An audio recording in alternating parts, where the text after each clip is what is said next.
Hello everybody, Doc Horton here, the Bible and Science Guy.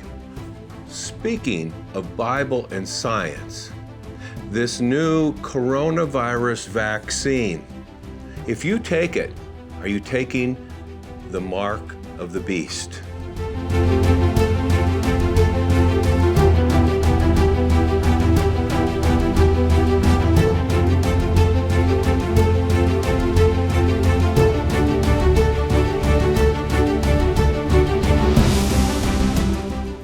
Now, why would anybody come to the conclusion that taking a vaccine would be the mark of the beast?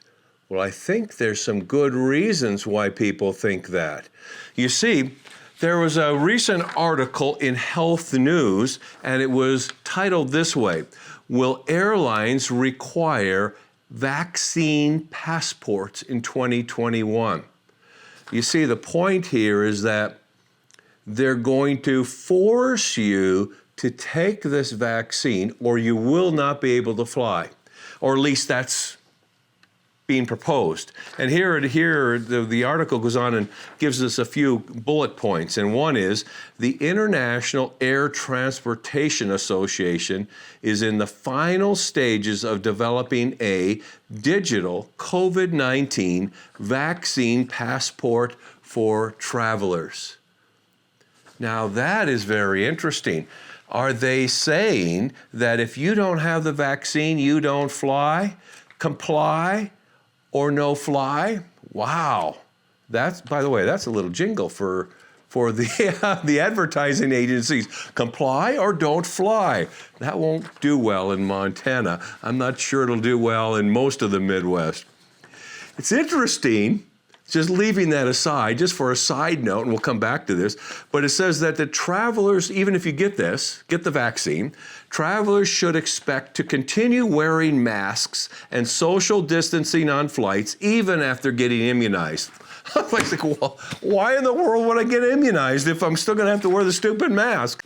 Well, now the point here is this, is that they are forcing us to comply to take some kind of vaccine or something in order to be able to fly.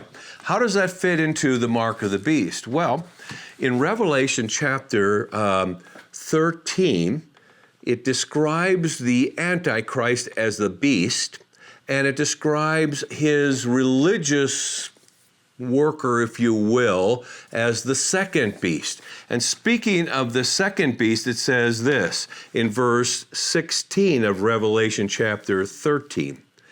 And this would be the smaller beast, causes both small and great, rich and poor, free and slave, to be marked on the right hand or forehead, so that no one can buy or sell unless he has the mark, that is, the name of the beast or the number of its name.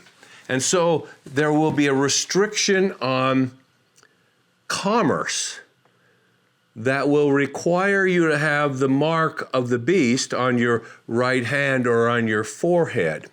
So the question comes in, is this vaccine the mark of the beast? And the answer is pretty clear from the context. If you notice that when you take this mark, not vaccine, when you take this mark, you're going to have the name of the beast on you. In other words, you're going to have to swear an oath to the beast. And in other words, you're going to have to, if you're a Christian or somebody who's been going to Christian churches and thinks yourself a Christian, you're going to have to swear allegiance now to the beast and disavow your allegiance to Christ. That's when you have the mark of beast, and that is irrevocable. You don't want to do that. The point, again, that you must get here and must understand, you will never do this inadvertently. You won't be able to stand up before Christ and say, I didn't know. I had no idea. They just gave me the vaccine. I thought it was all okay. Yes, they just gave you a vaccine. But if during the vaccine they say, now, by the way, before you get this, you must swear allegiance to basically Satan to take the vaccine. No. That will be when you say, no, we don't do that. I will not do that. So the vaccine is not the mark of the beast, even if they require it with travel passports. I did find an interesting article along this line. Came from Newsweek this week, and it says this. Here it is. Pro-Trump pastor claims coronavirus vaccine conditioning Americans for the mark of the beast. And this is by Jack Hibbs. Let me just stop there and notice a couple things. One, they wanted to make sure you knew that this pastor was pro-Trump.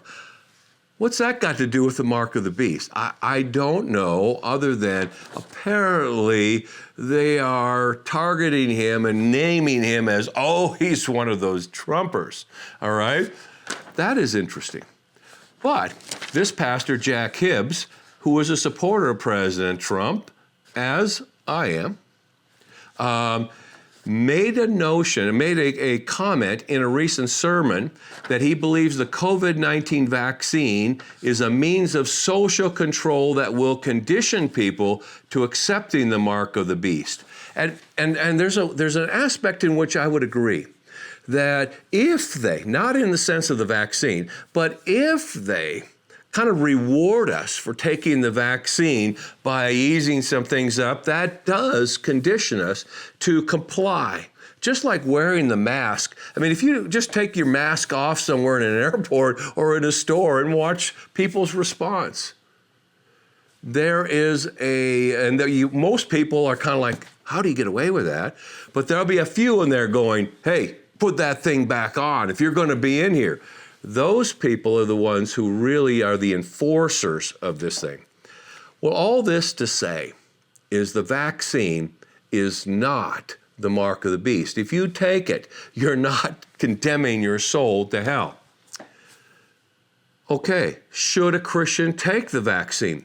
Because some people have said, rightly so, that some of these vaccines are using human fetal cell lines for the production of the vaccine. In other words, an aborted child in 1975, I believe it was, they kept the embryonic cells alive in Petri dishes all the way since 1975. Another one was in 1981 or 82. Those cell lines are used in research all over the world. I'm not condoning it, but I'm just telling you that's been done. I also don't think it's a good thing. I think we can do without that. And in fact, we have. Some of the coronavirus vaccines have used fetal cell lines, and if you object to that, you have a good standing to do so because it required the abortion of that child. And if for no other reason, to stand against that just on principle is a good thing. Now, does that mean we can't take the vaccine? Well, not exactly. You see, 2 of the vaccines being produced are using human fetal cell lines in their production. These 2 are by the companies AstraZeneca and Janssen. But the 2 that are now legal in the United States, Pfizer and Moderna, do not use fetal cell lines. So ethically, I have no issues about taking it. So now, you might ask, are you going to take it? Doc, are you going to take the vaccine? Let me first say this. I've been out to many ranches over the years, and just watching a viral scours is what they call it. It's a viral diarrhea in calves, destroy a herd. I mean, devastate the rancher. And so many piles of dead calves. It's terrible what happened to these calves. And then we identify the causative agent. We give the vaccine to the cows in the fall so that they pass the immunity on to their calves in the first milk, they call the colostral milk, and those calves have no trouble with that virus after that. Vaccines do marvelous things.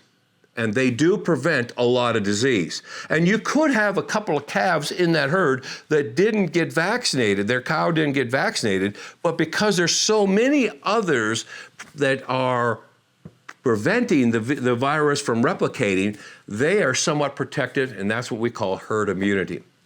Now, what I would say is this, I will take the vaccine, but there are people in my own household who say I'm crazy, okay? They won't take it. I leave that up to each person to decide. But I will say that because I travel, I go to many churches, I do not want to be the one to bring a coronavirus to somebody else's church or somebody else's community or make somebody sick. I feel like it's very important that I do so. And I'm not worried about it. I've had vaccines many times, and sometimes you do get a reaction. I've had a little reaction from tetanus shots. But by and large, I'd much rather have a tetanus vaccination than have tetanus guaranteed.